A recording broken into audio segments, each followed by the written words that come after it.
மலேசியாவில் நியூக்ளியர் சோதனைகள் குறித்து அமெரிக்காவின் நிலைப்பாட்டில் மாற்றம் இருக்காது என்று மலேசியாவுக்கான அமெரிக்க தூதர் எட்கார்ட் டி காகன் தெரிவித்துள்ளார்.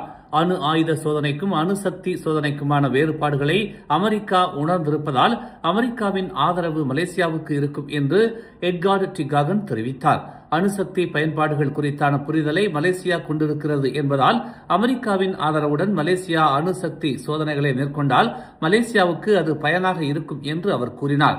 ஒரு நாட்டின் பாதுகாப்பு மண்டலங்களின் மீதான நம்பிக்கை இருந்தால் மட்டுமே அணுசக்தி சோதனைகளை நடத்த வேண்டும் என்பதில் அமெரிக்கா உறுதியாக இருப்பதாக எட்கார்ட் டி காகன் கூறினார்.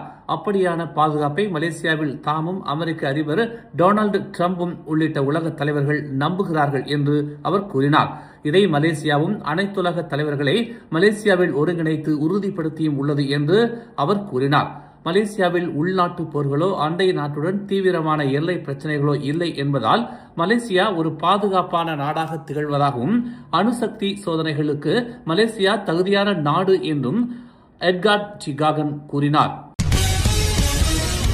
பெர்சாத்து தலைவர் தான் ஸ்ரீ மொஹிதீன் யாசின் கட்சி ஒற்றுமையாக இருக்கும் என்றும் எந்த ஒரு உறுப்பினருக்கும் எதிராக எந்த ஒரு சார்பற்ற நடவடிக்கையும் எடுக்கப்படாமல் பார்த்துக் கொள்ளும் என்றும் உறுதி அளித்துள்ளார். கட்சியை சுற்றியுள்ள பிரச்சனைகள் ஆரம்பத்தில் உணர்ந்ததை விட மிகவும் தீவிரமாகிவிட்டன என்பதை அவர் ஒப்புக்கொண்டுள்ளார். ஆனால் இவற்றை தீர்க்க உறுதியான நடவடிக்கைகள் எடுக்கப்பட்டு வருவதாகவும் அவர் தெரிவித்தார்.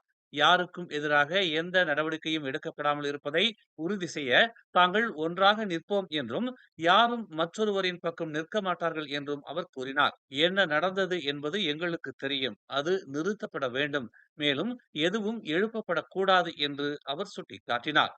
இன்று இந்த விஷயத்தை தீர்க்க தேவையான நடவடிக்கைகளை எடுத்துள்ளோம் என்று அவர் நேற்று இரவு கட்சியின் உச்சமன்ற கூட்டத்திற்கு தலைமை தாங்கிய பின்னர் செய்தியாளர்கள் மத்தியில் இதனை தெரிவித்தார். மேலும் செய்திகளை தெரிந்து கொள்ள தமிழ் மலர் நாளிதழை பாருங்கள்.